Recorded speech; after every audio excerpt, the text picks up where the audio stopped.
Most people say that friendship as an adult is hard. I disagree. As a 31-year-old, I find friendship now a whole lot easier than it was as a child in my early teens or even my early 20s. Welcome to Aligned and Flowing. What do you think of when I say the word friends? Is it a group of friends seated at a coffee shop, always in and out of each other's homes? The reality for most of us is a lot different. People think that it's easier to make friends when you're in school, college, or university, where you have less responsibility and more time. But my experience has been different. When I was growing up, there was almost this conflict within me between who I was and who I thought I should be to fit in. Growing up, I had self-awareness. I had my own views, beliefs, and how I saw the world. And that didn't necessarily conform with what was cool or in vogue at the time.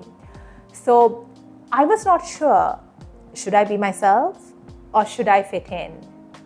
But the beauty of growing older is that I've become so much comfortable being myself and showing up as myself.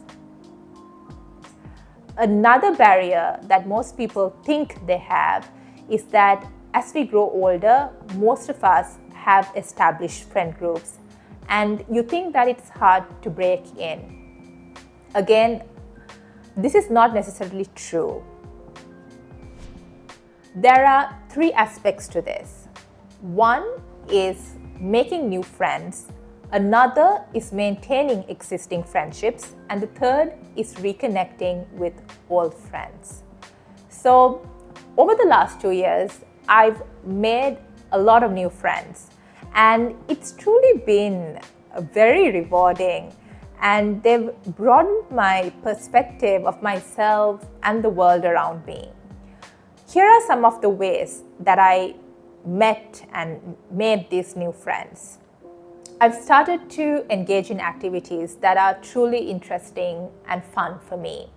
I was on a Bridgerton walking tour in Bath, and I was solo traveling, and I met another girl who was solo traveling, and we truly hit it off on the tour, and then we met up after, and we are still in touch. Another way that's worked is saying yes to meeting friends of friends. And one friend who has now become a close friend is a friend I met that way.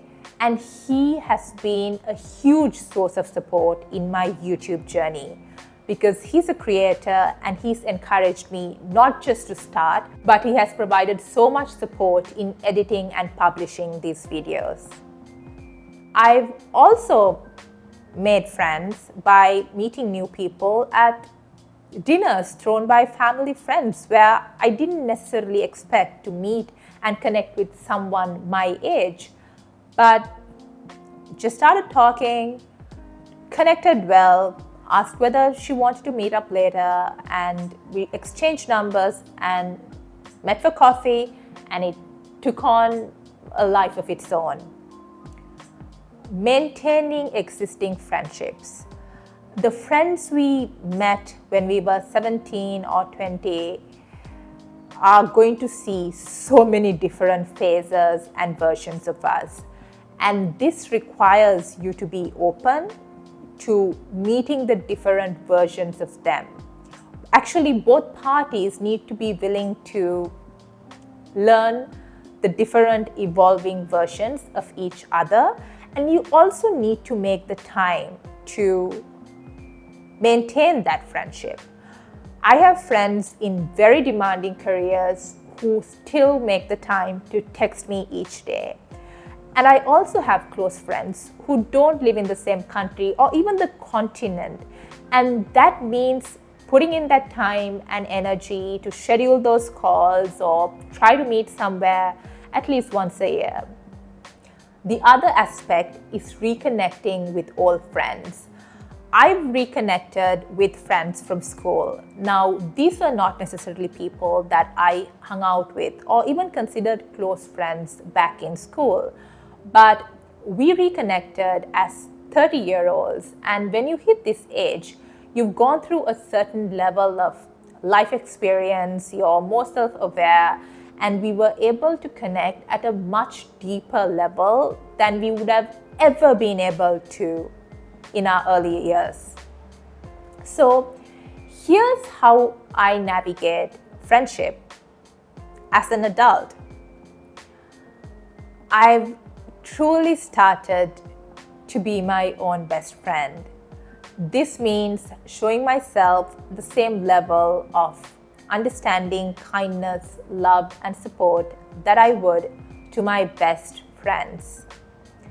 And because I do this, I'm able to enjoy and appreciate their company and support without necessarily depending on it.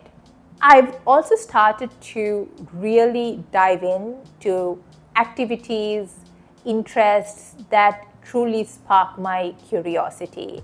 And yes, this could be solo travel or a Bridgerton walking tour.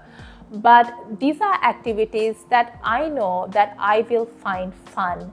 This gives me a greater chance of meeting other people who would share my interests. I invest in my friendships.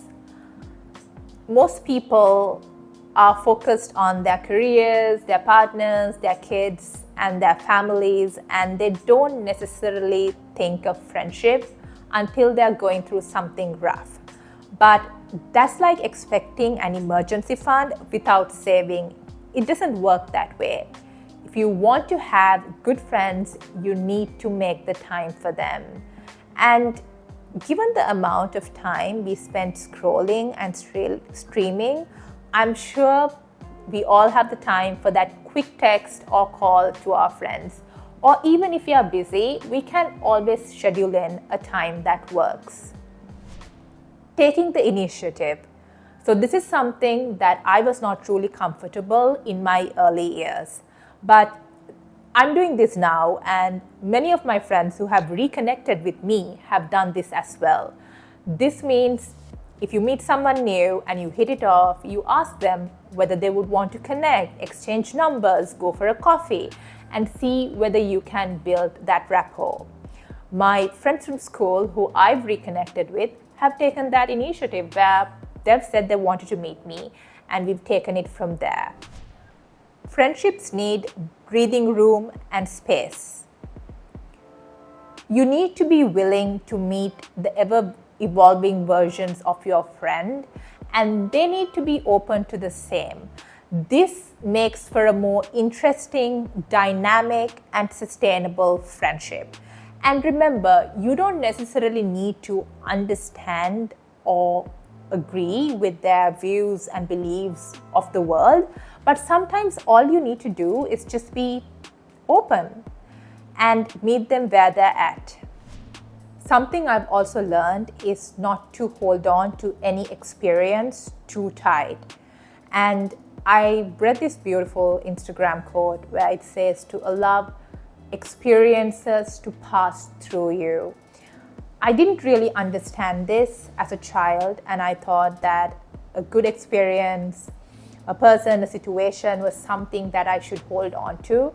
But growing older means that I understand that I need to hold on to anything lightly and allow things to come in and go out of my life. And this is very true to friendship. You need to understand that some friends will come in for a season, others will stay longer, and you just need to appreciate both. I've also understood the importance of friends of the same gender for both men and women. They say that men are from Mars and women are from Venus. Sometimes when one of my girlfriends wants to chat about a problem, I know that she already understands and is aware of the solution. She just wants to share her emotions. Now, as a woman with another woman, you can hold that space, allow the other person to talk and cry and express those emotions. But a man can immediately go into problem-solving mode and offer a solution, and that's not necessarily what a woman would need at that time. Similarly for men, I was watching this podcast one day where the host shared that he as a man felt uncomfortable leaning into his emotions or expressing it in front of women, including his partner. So this is probably why men need their guy friends who understand how their brain and wiring works and can provide that right level of support. And I think we need that even when we are in a relationship, so that our needs are fulfilled. And we don't necessarily expect the partner to fulfill needs that he or she is not necessarily able to fulfill. There are so many studies that social connection is crucial for our health. And I think now we are so much more connected, also so much more isolated, because we connect online but not necessarily in person. They say it takes a village to raise a child. I think it takes a village to be a happy and functioning human. You can be an introvert or you can be an extrovert, but having people outside your immediate family who understand you, care about you, and love you is truly important and special, because you know that they're choosing to be around. And I am truly grateful for the time, energy, and effort that I have invested in my friends and that they have invested in me. So I'm dedicating this to all my closest friends. I love you all. Until next time.